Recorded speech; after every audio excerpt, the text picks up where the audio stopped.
রাজধানীর গুলশান এলাকায় বিএনপির কেন্দ্রীয় কার্যালয় থাকা সত্ত্বেও সাম্প্রতিক সময়ে বিদেশি মিশনগুলোর সঙ্গে দলের সরাসরি যোগাযোগের দেখা মিলছে না। বরং রাজধানীর অন্য স্থান, বিশেষ করে বসুন্ধরায় জামায়াতে ইসলামের আমির ডক্টর শফিকুর রহমানের সঙ্গে বৈঠক করতে দেখা গেছে বিভিন্ন দেশের কূটনৈতিক প্রতিনিধিদের। বিশ্লেষকরা বলছেন, রাজনৈতিক নেতৃত্বে অভ্যন্তরীণ প্রভাবের কমতি এবং দলের ভেতরের অস্থিরতার কারণে বিদেশি মিশনগুলো এখন বিএনপির ওপর আগের মতো নজর দিচ্ছে না। গুলশানের কেন্দ্রীয় অফিস কার্যত প্রভাবশূন্য হয়ে পড়েছে, কারণ কূটনৈতিক মহল নতুন রাজনৈতিক মানদণ্ড বিবেচনা করছে। রাজনৈতিক পর্যবেক্ষকরা মনে করিয়ে দেন, এই ধরনের বৈঠক কেবল রাজনৈতিক কর্মকাণ্ডের উপর প্রভাব বিস্তার নয়, বরং ভবিষ্যৎ নির্বাচনী পরিস্থিতি এবং দলের নেতৃত্বে সম্ভাব্য পরিবর্তনের নির্দেশক। বিদেশি মিশনগুলো রাজনৈতিক দলের সঙ্গে সংযুক্ত হয়ে তথ্য সংগ্রহ ও রাজনৈতিক দৃশ্যপট মূল্যায়ন করে থাকে। তাই তারা সেই দলের সঙ্গে বেশি যোগাযোগ রাখে, যার প্রভাব ও নেতৃত্ব স্থিতিশীল মনে হয়। বিএনপির অভ্যন্তরীণ জটিলতা ও বিদেশে দলের উচ্চপদস্থ নেতাদের অনুপস্থিতি পরিস্থিতিকে আরও জটিল করেছে। বিশেষজ্ঞরা বলছেন, বিএনপির জন্য এখন জরুরি প্রতিক্রিয়া হলো দলের অভ্যন্তরীণ ঐক্য ও নেতৃত্বের দৃঢ়তা পুনর্স্থাপন করা, যাতে বিদেশি মিশনগুলো পুনরায় দলের উপর নজর রাখে।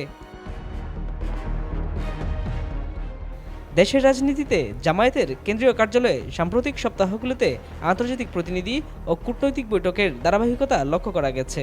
৪ ডিসেম্বর বৃহস্পতিবার জাতিসংঘের মানবাধিকার বিষয়ক হাইকমিশনার প্রধান মিস হুমা খানের সঙ্গে আমিরের বৈঠক অনুষ্ঠিত হয়।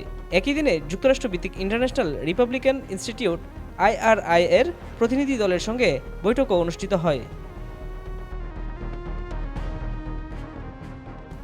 এর আগে বসুন্ধরা কার্যালয়ে British high commissioner miss Sarah Cook, কোসোভোর সাবেক health minister professor doctor Rifat Latif, ভুটানের মাননীয় প্রধানমন্ত্রী মিস্টার শেরিং টোবাক, কমনওয়েলথের সেক্রেটারি জেনারেল মাননীয়া শার্লি বোর্চাও, নেদারল্যান্ডস ও ফ্রান্সের রাষ্ট্রদূতরা আলাদা বৈঠক করেছেন।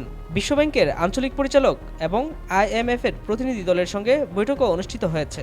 এছাড়া জামায়াতের নেতৃবৃন্দ বিভিন্ন দেশের জাতীয় দিবস ও বিশেষ অনুষ্ঠানে অংশগ্রহণ করছেন, যেমন তুরস্কের জাতীয় দিবস, আলজেরিয়ার জাতীয় দিবস, ভুটানের রাজা জিগমে সিংয়ে ওয়াংচুকের জন্মদিন এবং জার্মানির the day of German unity উদযাপন। রাজনৈতিক বিশ্লেষকরা মনে করছেন, বসুন্ধরায় জামায়াতের কার্যালয়ে বিদেশি কূটনৈতিক বৈঠকগুলো বিএনপির উপর সরাসরি প্রভাব বিস্তার নয়, বরং দেশের রাজনৈতিক প্রেক্ষাপট ও নিরাপত্তা পরিস্থিতি সম্পর্কে তথ্য সংগ্রহের অংশ।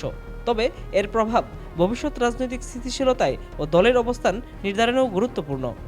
এ অবস্থায় প্রশ্ন উঠেছে, তাহলে কি বিদেশি মিশনগুলো জামায়াতকে দেশের ক্ষমতায় দেখতে চায়? রাজনৈতিক মহলে এই ধরনের ধারণা ঘুরপাক খাচ্ছে। বিএনপি এখন শুধু অভ্যন্তরীণ ঐক্য পুনঃস্থাপন ও নেতৃত্বের দৃঢ়তা প্রদর্শনের দিকে মনোযোগ দিলে দলের প্রভাব ও রাজনৈতিক ভবিষ্যতে নির্ধারিত হবে।